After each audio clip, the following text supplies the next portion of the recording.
Thank you. Hello, my name is David Rios, and I'll be giving a talk today about my experiences getting my son Luca on a bicycle with me. Now, I've been a bicyclist for about 20 years now, okay? It's a really long time. I've loved it since the first time I built a jump ramp in my front yard. Now, that's me. That's 1993, so I apologize for the shorts, but I've been doing it for a really long time, okay? Now, if I bring it back to that jump ramp, I used to challenge my friends to see how far we could go. Now, of course, that led to a few scraped knees and some injuries, but despite that, I found myself being attracted to the freedom that bicycling gave me as a child. It's a rite of passage that I think we all go through, and your time expands as a kid.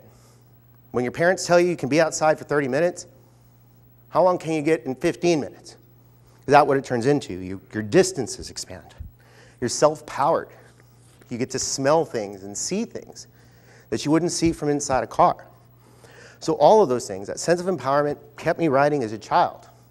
Into adulthood, I joined the Navy. My first bike, or my first car, was a bicycle. Got me everywhere I needed to go, and it let me explore some of the woods around the local areas that I was in. So that was that picture. Now time goes on, and eventually, of course, I got lost, as some of us do.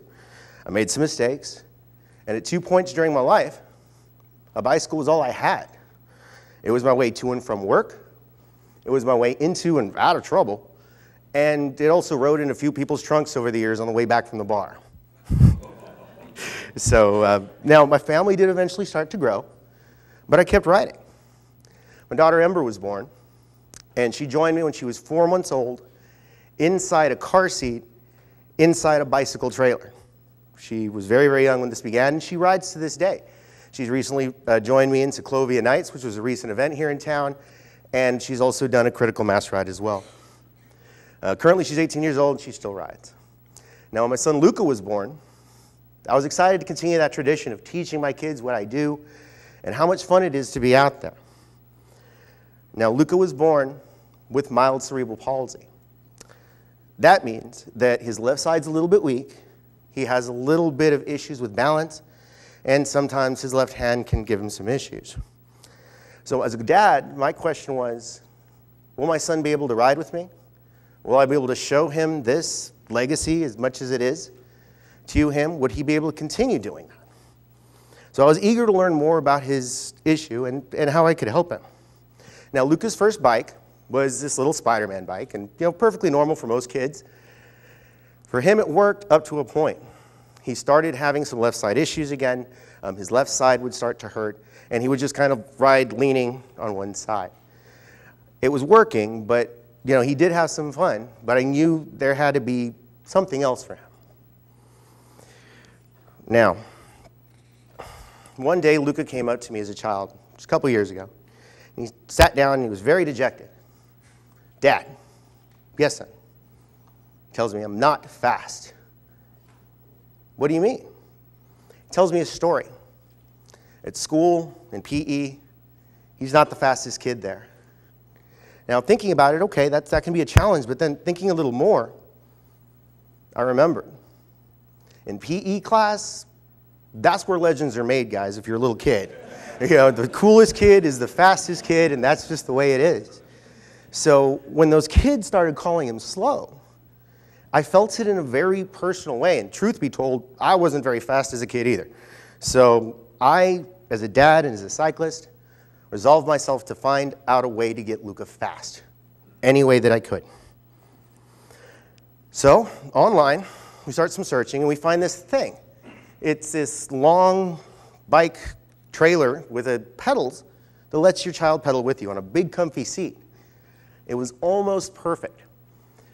We go ahead and get him on this. He starts to ride, but now we've got that left side issue again. His left foot is falling off the pedals, and he's getting tired. So, okay, I'm a tinker, so let's go ahead and see what we can do. I found him some really, really big pedals, some really nice straps. Now his foots are stuck to the pedals, and he can pedal. And when we went with this, he went 20 miles an hour down Linear Park locally.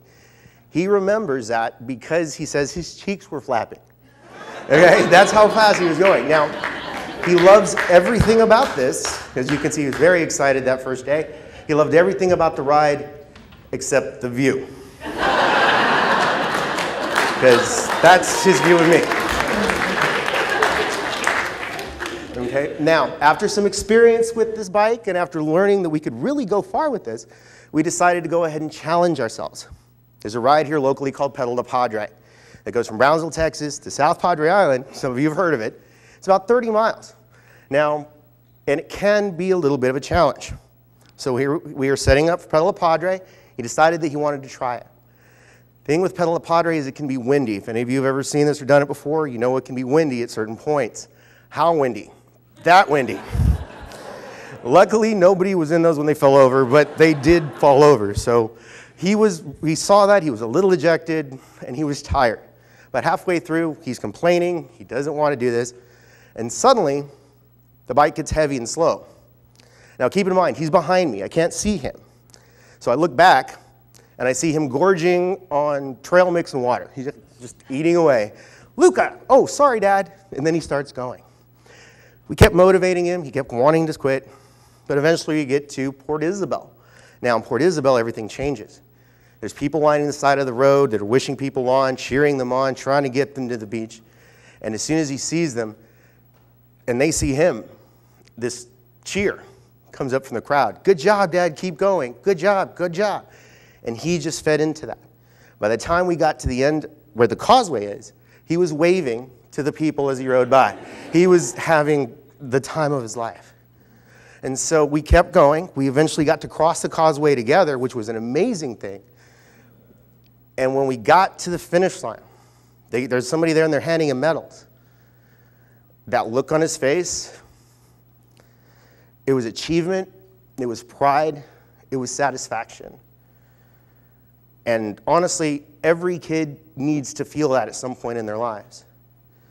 So he was very, very proud of this, and he, as you can see, he was just, it made him change in so many ways. Now, afterwards, after Pedal Padre, we did continue to ride. But eventually, of course, he outgrew his bike. So we moved on to some two-wheel ideas. And some of them are a little bit experimental. Some of them, you know, are a little tough to find. We did find this device. If you look at the front wheel there, it's a gyroscope that spins really quickly and just balances the bike. You could actually roll the bike across the carpet and it would just roll by itself. There's downsides to this. It only works about an hour or so on a full charge, so he's not going to be able to go on any extended rides with me. And we are running into that left side issue again. So it's an imperfect solution for him. But for a child that cannot use regular training wheels, this is an ideal solution to try to get them on, on a bike. It's actually a really cool idea called a gyro wheel. Now, we are actually looking into other ideas as well. Okay? We know he likes to go fast. We've already established that. And so, but we need him stable. So the next step for Luca, more than likely, is going to be this. This is called a tadpole trike. It is low to the ground, has multiple gears like a regular bike, and is just as fast as a regular bike. With this, he won't have to worry about balance, and he can worry about going fast. So we're definitely looking into things like this. Now, they aren't cheap, but there are plans online for bicycles that are very similar. You can actually build a bicycle like this out of existing bike parts and a little bit of steel, and they can be done independently. Not only that, these kinds of bikes are very easy to modify, yet again, for children and adults with special needs. So there's no reason why we can't take some of the existing bikes, modify them, and turn them into something for other kids and adults as well. Now, I believe that we should really help all kids, like Luca, ride a bike and become independent, and here's why.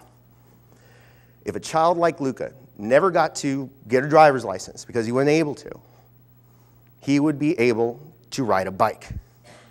Without a provider, without worrying on anyone else, he could get from his house to the store and back again and make him a little bit more independent. And that would give them esteem, and that would make them feel better about their situation. Make them say, hey, I can move from point A to point B without worrying without worrying about it, without needing someone else. I believe that we, as a community, can and need to do this together. Because here's the thing. Once I realized that all children benefit from cycling and being outdoors, and once I realized that if I could help my son, who has a disability, then we as a community can turn around and help other kids like them. So I'm standing here today to challenge myself and to challenge my community to make bicycling accessible for all kids, including Luca, and especially kids like him. Because before Luca rode, he was a different person. He was shy, he was quiet, he was so unsure of himself. Today, that's not the case. He's cool, he's happy.